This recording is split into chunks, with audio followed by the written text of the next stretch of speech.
Olá, eu sou a Camila Graço. Olá, eu sou a Fernanda Costa. Olá, eu sou Juliana Esperandil. Olá, eu sou Luiz Gama. Bem-vindas e bem-vindos ao Papo Furado por Si. O tema de hoje é a prática psicanalítica. Então vamos lá, roda a vinheta.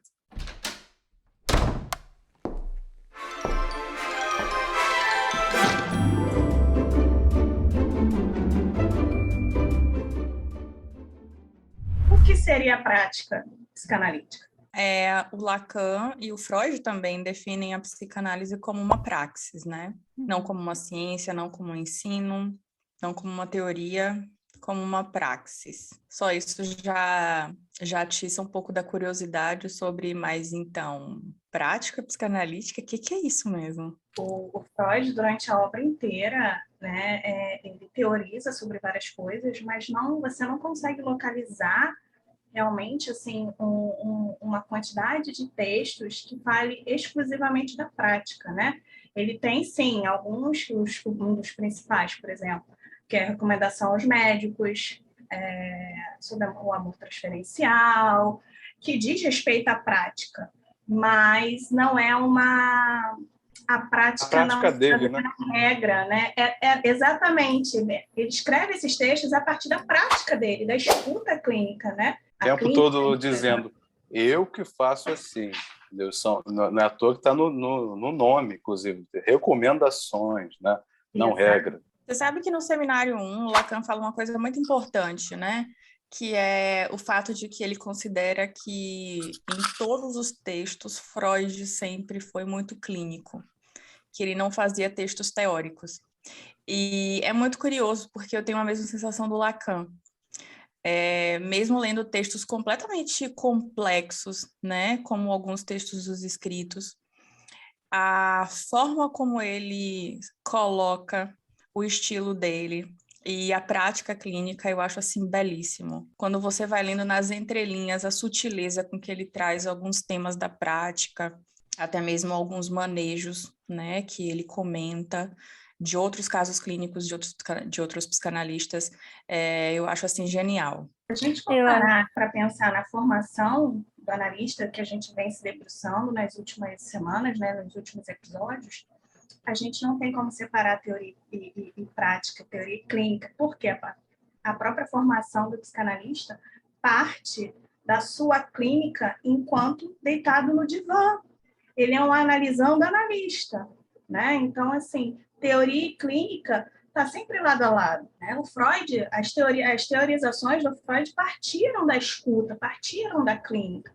É interessante, porque eu já ouvi coisas assim, do tipo, o Lacan nunca fala dos casos clínicos dele. E aí eu vejo esse recorte da Nanda, assim, que é muito importante, porque o que isso significa, né? Isso mostra bem que o lugar que a psicanálise fala é um lugar que vem da clínica. Primeiro vem a clínica, depois a teoria, né? Assim, foi assim com Freud. Então, não tem como separar isso, mas é curioso porque isso passa, como ele não chega, assim, né? Nos textos de Lacan, é raro ele falar assim, vou falar do caso tal. Né? Como não tem essa coisa assim direta de um caso clínico sendo atrapalhado, como as pessoas leem isso do lugar do mas ele não fala da clínica, mas é tudo sobre clínica, né? Ele está o tempo inteiro falando da posição dele enquanto clínico e das descobertas que ele faz desse lugar, escutando cada paciente que entra no consultório. E como isso mostra também o atravessamento da psicanálise no próprio ensino de Lacan. Porque Lacan ele é um psiquiatra por formação e ele vai se debruçando aos poucos na psicanálise, sobre a psicanálise, e ele vai deixando à parte todo esse conceito, esse diagnóstico feito pela psiquiatria para se debruçar sobre o saber do inconsciente. E ele leva isso literalmente até as últimas consequências ao fim do seu ensino. Então, para mim é belíssimo perceber essa sutileza de como é que isso foi se modificando no ensino de Lacan e que também aconteceu com Freud, né? Freud, enquanto neurologista, ele acaba cedendo ao fato de que o saber inconsciente, de fato, é o que movimenta, né? E aí eles mostram, é muito bonito ver como isso vai se construindo, né, ao longo dos textos e das reflexões, e por que não, né, pensar o quão clínicos são esses textos, e o quanto eles nos ensinam sobre clínica mesmo, apesar de alguns textos do Lacan ser muito rebuscado. Eu acho que a forma de transmissão dele, de fato, era as aulas que ele dava, os seminários. Os textos escritos dele realmente são textos complexos, mas são textos clínicos. Mas sabe o que essa sua fala me faz pensar, assim? Que é curioso que Lacan entra na psicanálise pela psicose, que foi algo que Freud deixou aberto lá, falando: eu acho que não dá para fazer psicanálise com psicose, porque temos uma questão da transferência. E é muito curioso Lacan entrar para a psicanálise a partir desse ponto, né, a partir da psicose, e quando a gente vai ler o Seminário 3, ele fala justamente isso: não tem uma prática psicanalítica com a psicose, mas eu quero construir isso. Vamos trabalhar aqui para pensar o que a gente pode fazer com essa estrutura na clínica da psicanálise. Ele já nasce na clínica de qualquer forma, né, Ju? Porque a experiência clínica dele até então era com a psicose. Sim, né? Ele chega na psicanálise para trabalhar a psicose a partir do caso Aimé, né? Que é o caso da tese dele. E é interessante também porque anos depois, se eu não me engano, é em 1977, que ele vai dizer o seguinte: o que impede que um psiquiatra, né? Porque ele era psiquiatra e falava muitas vezes para psiquiatras também. Ele coloca assim: se você assumir uma posição de psiquiatra, você está impedindo que haja uma análise ali. Então, isso já é um ponto muito importante para a gente pensar, que, primeiro, né, o diagnóstico não é da ordem do diagnóstico da psiquiatria. Para que serve um diagnóstico na psicanálise? A gente pode se perguntar isso também, porque acho que não tem a mesma função também. A psiquiatria, ela diagnostica fenômeno, né? E a partir do fenômeno, ela indica remédios, né? Um tratamento dessa ordem. Enquanto que para a psicanálise, o diagnóstico da estrutura não serve para nada além da condução do analista, né? Não tem, assim, a estrutura clínica melhor que a outra, uma que, né, que é realmente doente e a outra que está muito bem na fita. Não é bem assim, está todo mundo sofrendo porque a castração está aí, a falta está para todo mundo, cada um faz o que pode.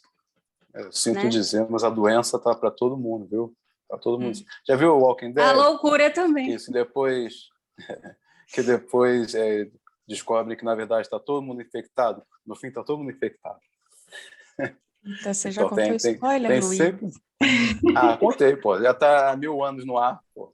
Vocês que se virem aí. Mas eu ainda não tinha visto, Luiz. Poxa. Mas olha que curioso. Mas olha que curioso essa coisa, né? Gostei muito disso que você falou, Ju. A função do diagnóstico é completamente diferente, porque a gente trabalha sob um outro ângulo, que é como é que o sujeito foi atravessado pela linguagem. Isso. E já que todos nós fomos atravessados de uma forma muito particular, a gente trabalha ouvindo e dando espaço para essa singularidade. Então, assim, é muito diferente de um diagnóstico que, como a Ju fala, né, que diagnostica pelo fenômeno, mas que circunscreve essa pessoa dentro de alguns pontos, né? Porque não sei se todos que vão ouvir a gente conhece como é feito o diagnóstico, por exemplo, pelos moldes do CID ou pelos moldes do DSM. Existe uma entidade, né, ali clínica, e aí você vai haver os possíveis sintomas. Diria que é impossível não se identificar com aquela Isso que eu ia falar. Pois eu desafio alguém ler o CID, né, e o DSM e não se identificar com nada. Fecha o livro achando que tem tudo, né? Completamente. Sim, Meu Deus. esse é o drama, eu acho, que de quase todo psicólogo que pega a matéria psicopatologia e abre o DSM e diz assim, eita, eu acho que eu tenho esse diagnóstico. Então, assim, isso já pontua muito claramente de que lugar um psicanalista faz um diagnóstico e a que serve, né? O diagnóstico em psicanálise e em psiquiatria. É curioso. Muito diferente você falar de uma neurose obsessiva, né? É muita diferença entre neurose obsessiva e um transtorno obsessivo compulsivo, né? Que aí sim entra na ordem do fenômeno, né? Mas só uma coisa, você tinha falado da linguagem, né? E vocês tinham comentado assim, rapidamente sobre a psicose. Já desde Freud, né? A contribuição que a psicose tem, inclusive para a clínica, principalmente para a clínica, né? Freud já, apesar de ele não, digamos assim, não era a matéria preferida dele, a psicose, por conta do que estava descobrindo, principalmente com relação à histeria, né? Na condução dos casos, ele estava se debruçando mais sobre a neurose. Mas o que, por exemplo, o que ele sacou de Schroeder é uma coisa inacreditável para a clínica, né? Foi um salto, eu diria, assim, para a melhor edificação do conceito do eu, por exemplo, né? Sacar toda a gramática que envolve o ser humano mesmo, não diria nem só o psicótico na questão do delírio, e que Lacan vai enfatizar tanto isso, a importância do texto, né, do delírio, que nada é por acaso, nem quando a pessoa está falando dessa coisa. A gente está falando de Lé com Cré, né? Mas ele está dizendo ali, sim, está falando de questões da subjetividade, está falando de fixações também, libidinais importantes, né? Que Freud e da falta de falando de cada um, e da falta também de uma fixação real, da esquizofrenia, mas só para dizer dessa contribuição, né?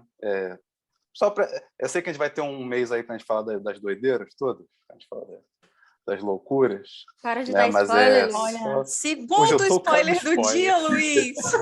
Qualquer. Se controle, menino. Oxe, o que está acontecendo? Agora eu te pergunto, Luiz, quando que a gente não fala das loucuras nossas de cada dia, né? É porque eu estou no consultório, eu estou confuso.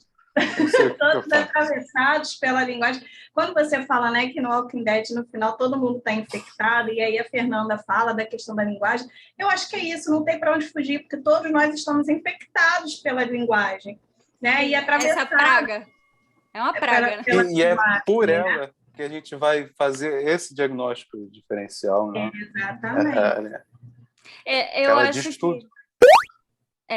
Não diz tudo, justamente porque ela não diz tudo que a gente faz o diagnóstico por ela. Verdade, me empolguei demais. Não, mas assim, esse ponto que você traz, assim, falando do delírio, eu acho que é interessantíssimo, porque, gente, e a coisa, né, fora do sentido, não tem sentido esse discurso. Gente, tanto neurótico obsessivo com discurso que não faz sentido algum. Não é? Nenhum. Isso não é privilégio da psicose, né? Nem o delírio. Tem umas construções neuróticas assim que você fica, gente, um pulo a mais e estava na paranoia. Estou faltando um pouco. Agora eu vou dar um pequeno nó. Meu Deus do céu.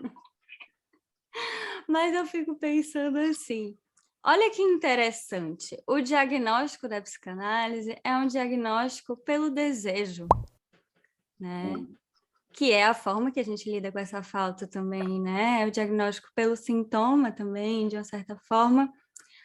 O sintoma, eu acho que já deixa muito claro, assim, que a clínica da psicanálise é a clínica do real. É a clínica de que lugar eu fui atravessada por essa linguagem e como isso me permite gozar, né, nesse mundo, existir nesse mundo, desejar, me mexer, né?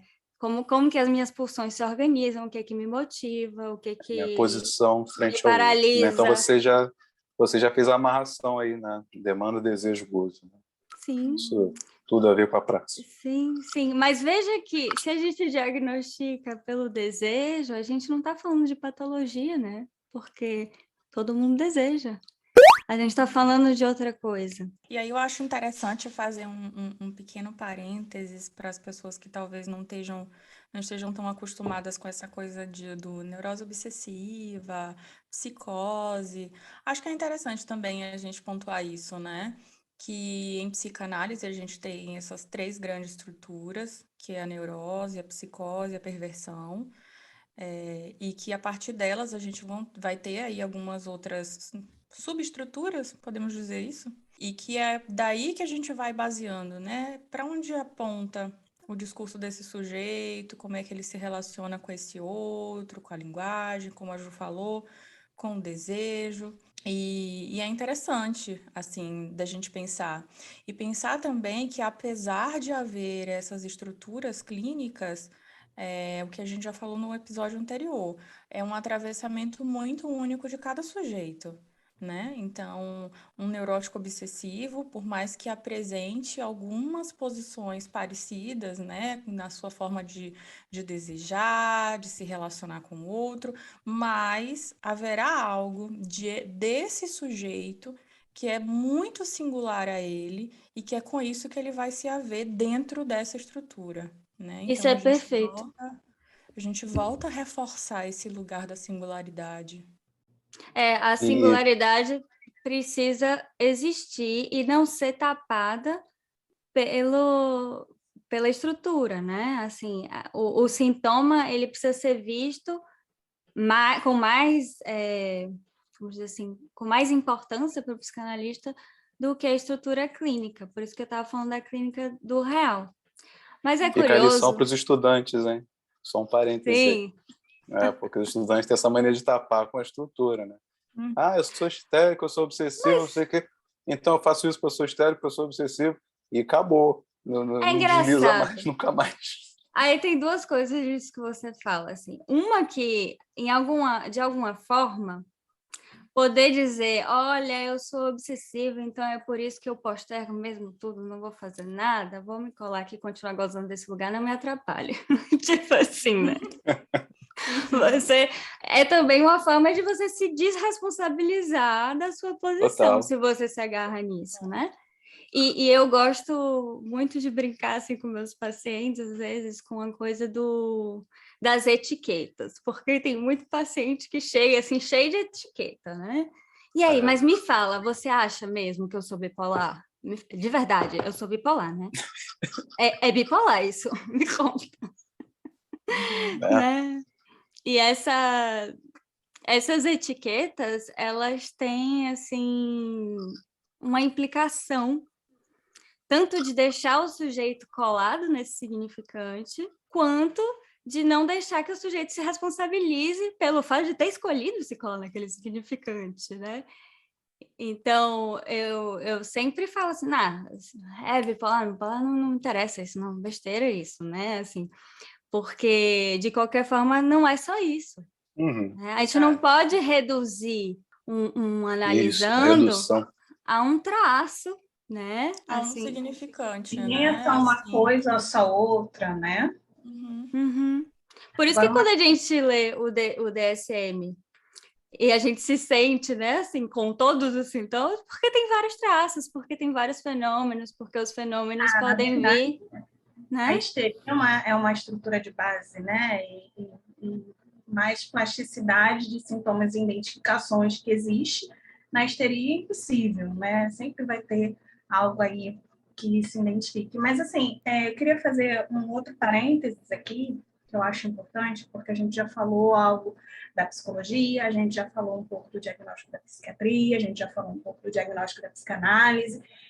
Eu acho que é importante fazer um recorte da diferença, apesar da gente ter dito de uma forma ou de outra a diferença entre elas, né, entre essas formas de estudar, de observar, acolher o sujeito, enfim, eu acho importante a gente marcar, delimitar aqui algo entre elas, né, entre a psicanálise, a psiquiatria e a psicologia, porque às vezes as pessoas confundem e também acham que psicanalista só pode ser psicanalista quem é psicólogo ou psiquiatra, né? Bem lembrado. É neurologista. Então, não é bem assim. Só a gente relembrar que a principal formação do analista é no divã, né? Então, o que a gente também não pode, a gente tem que tomar muito cuidado para falar sobre isso também, porque parece assim, então fiz análise, então necessariamente me torno um analista, né? Isso não existe também, né? Também não é todo mundo, uma coisa não é uma hipnose, né? Que vai acabar o tratamento, você vai sair dali, estou com vontade de atender, né? Não é bem assim, né? Mas assim, se forma, assim, o principal é isso, né? A principal perna do tripé, né? Da formação, né? É essa, e é de fato, né? Não faz análise só psicanalista, né? Qualquer um que eu digo entre aspas, né? Assim, Que queira. pode fazer, que queira fazer, exatamente. Que tenha coragem de fazer. Pode se tornar, pode ser um fonoaudiólogo, um professor, não interessa. Isso, a profissão não tem nada a ver. Não tem absolutamente nada a ver. Isso é importante porque a gente falou, né, em outro episódio sobre o desejo do analista que aparece no final de uma análise. Então, talvez seja interessante frisar que o desejo do analista não tem a ver com ser analista. Exato. Né? Tem a ver com o fato simplesmente de sustentar da sua falta uma mola que te impulsiona na vida. Que bonito. Não precisa ser analista, Destacou, né? aí na edição? Destaca aí. E que você se presta a estar nessa posição para que esse outro eu diria, para que esse outro possa se haver com a falta e também poder se sentir, poder fazer com que essa falta seja também mola de desejo para ele. Existe uma questão também com relação ao sintoma social, né? Então, quando esse sujeito chega na nossa clínica, agarrado literalmente a esse nome que vem aí de um manual, eu acho que fala muito também de uma posição desse sujeito. E às vezes, eu acho importante que a gente saiba ouvir essa posição que ele está ali denunciando para a gente, nessa forma de estar colado a esse diagnóstico, seja ele de bipolaridade, depressão, enfim, os vários que tem. Mas eu acho também que isso conversa muito com esse sintoma da nossa época, esse sintoma social que é da urgência do apaziguamento do sofrimento. Né? Então, assim, apaziguar através de um remédio, apaziguar através de um nome que enquadra o sujeito ali num quadradinho muito pequenininho. Então, eu acho que isso conversa muito sobre essas urgências, que não são as mesmas urgências que a gente trabalha na psicanálise. A gente trabalha com outras urgências, a urgência de falar sobre esse sofrimento, a urgência de se haver com essa posição, né? De saber por quê, né? De fazer perguntas, de questionar. Então, eu acho também importante a gente marcar essa diferença que parece muito sutil, mas que faz toda a diferença quando você está ouvindo um sujeito. Porque na psicanálise, o objetivo não é curar o sujeito do sintoma, né? Isso pode ser até uma consequência, um efeito do processo analítico. Porque a gente não se cura do inconsciente. Freud fala dos efeitos terapêuticos de uma psicanálise, exatamente. O que não quer dizer que a psicanálise é uma terapia. Tô aqui pensando se eu falo isso ou se vai dar um baita susto em todo mundo. Faz isso sempre, né?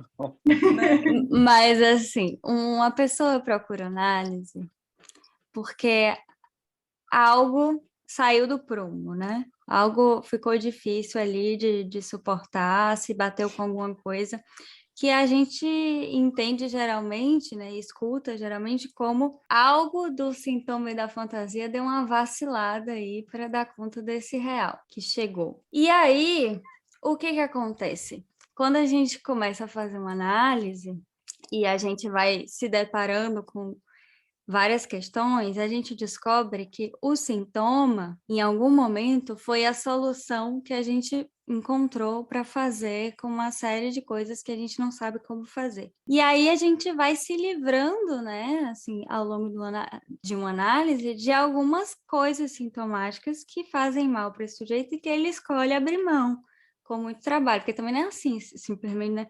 Não quero mais isso, tá? Pronto, estou curado, estou ótimo. Não, né? Tem Mas todo então, na trabalho. análise, a gente se livra de soluções? Eu fiz E essa voz aí, assim que eu fiz foi porque eu estou fazendo uma interpretação, tá, de alguém que está perguntando. o melhor, eu não sei se o melhor é a interpretação é você traduzindo, que é uma voz ou outra. Tá ótimo, tá bom.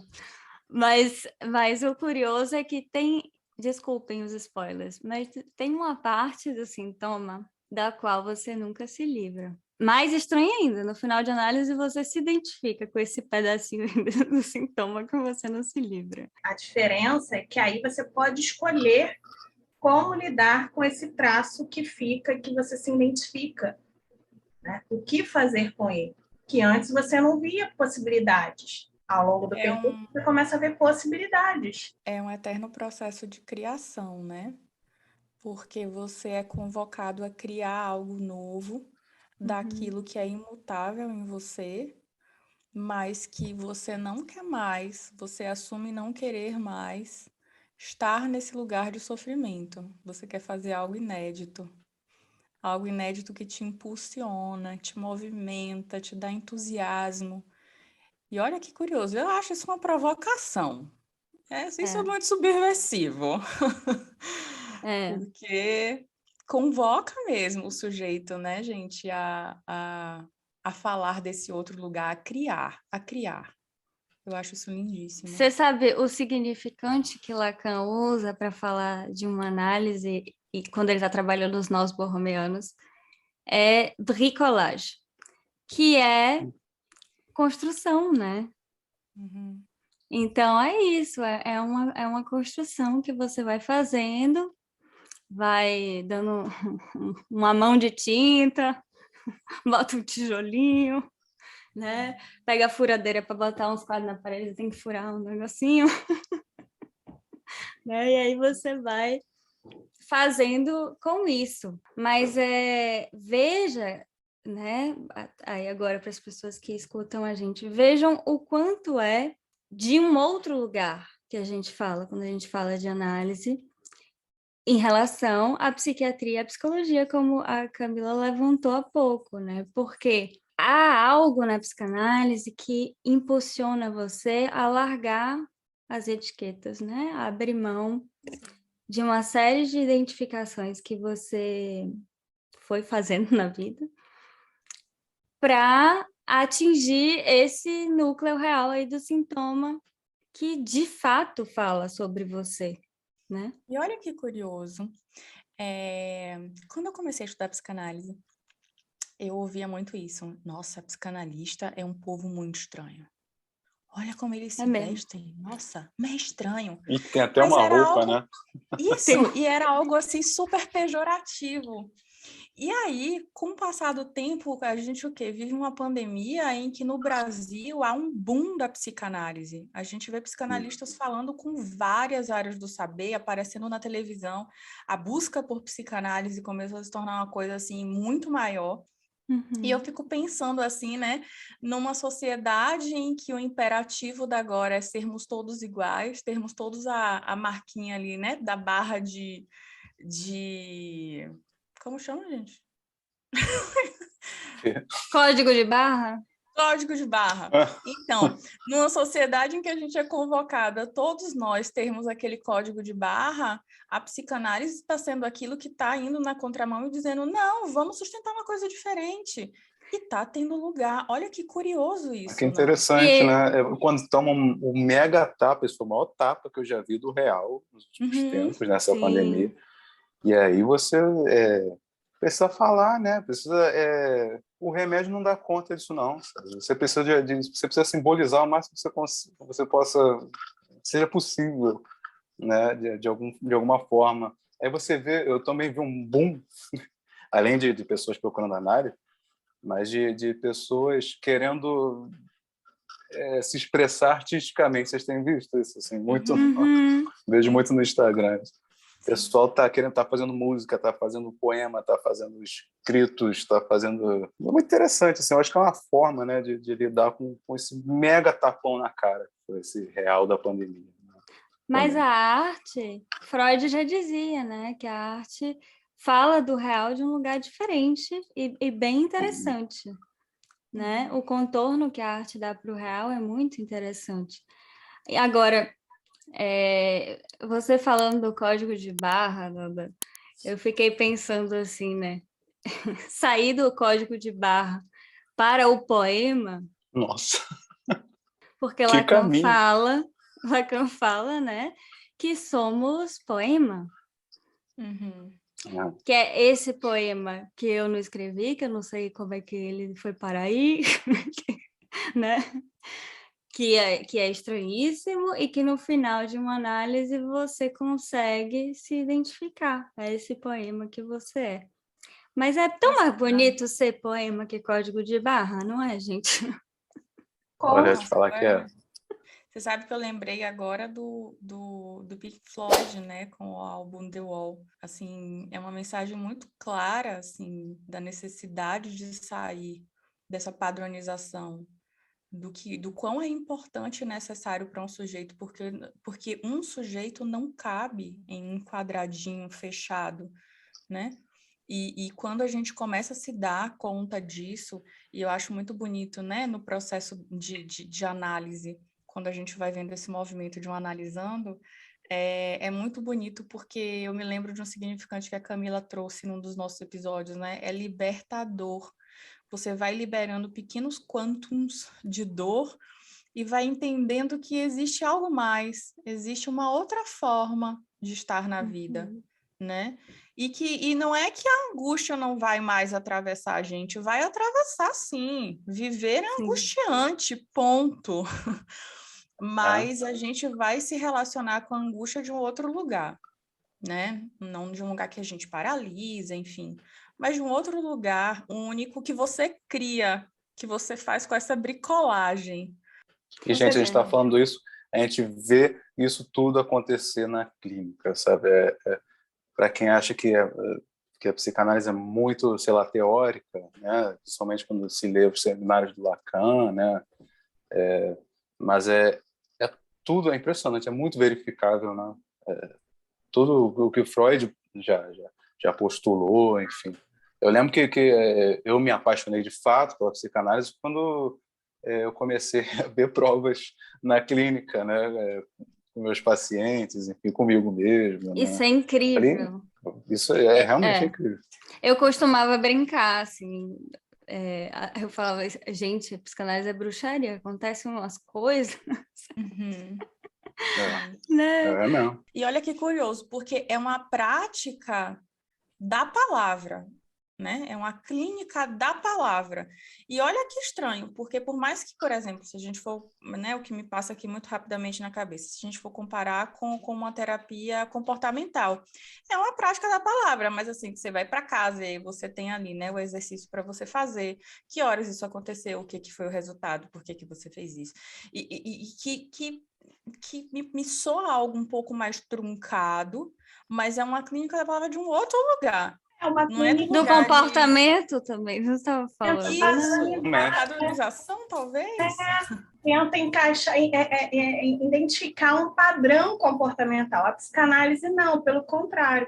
A psicanálise quer que esse padrão comportamental se dilua, se dissolva, né? Eu vejo muito o descascar da cebola. E aí, assim, isso tudo que a gente está conversando aqui me veio à cabeça, então, que se a gente pode dar algum conselho não se dá, não se vende, né? Se fosse bom, se vendia, né? Mas uma sugestão é isso que a Juliana falou. Poeme-se, né? Se permita. Né? Eu acho que o bonito do processo de análise é isso. E aí eu fiquei lembrando, né, que tem um episódio, acho que foi na Necropolítica, fazendo uma associação assim entre questão de padronização e identificação, que a gente está falando, a gente tocou na questão, né, por menos gados e mais elefantes. Então, acho que a gente pode falar nesse, assim, por menos códigos de barra e mais poemas. Que esses códigos de barra estejam, assim, no verso da capa, no verso de um livro de poemas, vamos dizer assim. Bem pequenininho, né? Que o produto seja um poema, né? Que o produto seja um poema, exatamente. Talvez, assim, eu acho que talvez seja interessante fazer um parêntese sobre a questão do poema. Por que que a gente está falando de poema, né? O que é isso? a Colette Solé usa o termo inconsciente poema para falar do inconsciente real de La Língua, né? O que é isso? É como que esses sons que a gente passa uma vida ouvindo, essa coisa meio música, assim, que vira palavras, né? Ou não. Como que esses sons, eles ressoam no nosso corpo, isso tem a ver, né, com a pulsão, com uma certa, como dizia Freud, né, economia pulsional, mas o porquê que ele vai falar de poema? Ele pega a noção de poema lá no poema chinês, para dizer assim, o poema chinês é um poema que você só consegue entender quando você lê, porque no oral tem uma brincadeira do som que é muito parecido. Então a gente se equivoca, a gente entende mal. E a neurose é isso, né, gente? A neurose entende tão mal algumas coisas, interpreta tão mal algumas coisas. O analista vai bem por aí, né? E o analista Esses vai equívocos. pontuando, né? Na prática, estamos falando de prática hoje, o analista vai pontuando para o sujeito, fazendo equívoco, trocando uma coisinha aqui, outra ali, né? Brincando com as palavras. Porque o que isso quer dizer? Isso quer dizer que você não precisa ficar colado com essa interpretação. Porque existem tantas outras, e tantas outras que é possível criar.